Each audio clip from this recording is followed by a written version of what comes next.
Up on our breaking story, the maximum sentence. Now, the judge has just decided the final sentence for Isaiah Page. Ian Hardwitt and photojournalist Connie Offit have been in that courtroom. They are now out to talk to us about that huge sentence. Yeah, Ian, if you can tell us more about how the judge came to this sentence. Yeah, Connie, the judge had a lot to consider here.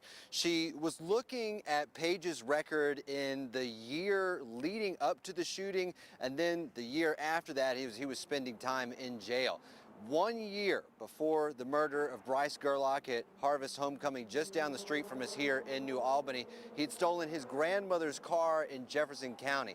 The judge was basically saying that he had shown that even under the environment he was living in, where he was at Job Corps and he was going for a welding certificate, that he was making bad choices. Ultimately, a big factor in her decision of giving that maximum sentence was that she said Isaiah Page showed no remorse. If you want to take a look here, this will be video from when he was coming into the courtroom today. Page's defense team was arguing that Page had set himself on the right path to a better life.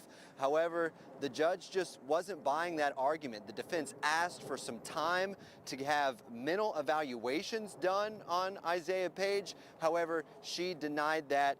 We got to hear from Bryce Gerlach's father, Scott Gerlach, today after the prosecutor asked him, "What would you tell your son if he was still here?" So proud of him. Would have loved to see the man he was growing into. I know the father he would have been someday. Would have loved to see. He said he would have loved to see that. We also heard from Bryce's younger brother and older sister today in statements that they gave to the courtroom. His younger brother Owen had to step in for Bryce on the football team after he was killed, and his older sister was looking forward to her brother coming to join her at college at Marshall in Virginia, but they won't have that opportunity. Now, we're going to be hearing from prosecutor Chris Lane shortly on what this 190-year sentence could mean. Sometimes someone gets a 190-year sentence, but they don't actually serve the full time.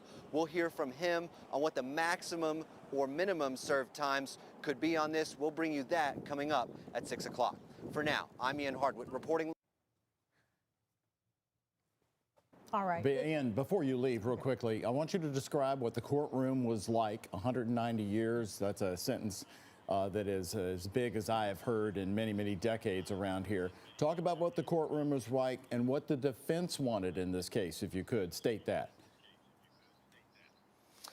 Yeah, Doug, the defense was looking for the minimum sentence served. They were even looking forward to getting rid of an enhancement charge. The defense wanted to get rid of the gang affiliation enhancement charge. That would have knocked 65 years off of this sentence. However, the judge said specifically that Page was looking for street credibility when he was looking for a victim at Harvest Homecoming that day. Now, he was charged with attempted murder. That would have been for the other people in other gangs that were there at Harvest Homecoming that day. Bryce Gerlach was not his intended target that day. As far as the mood in the courtroom, Doug, I really want to reference what the judge said about Page showing no remorse. He was kind of unmoved by the entire thing, much different than when he actually found out that he was guilty. That really flipped a switch in him. We didn't see that energy that he had that day during the trial. It was a really quiet decision, Doug.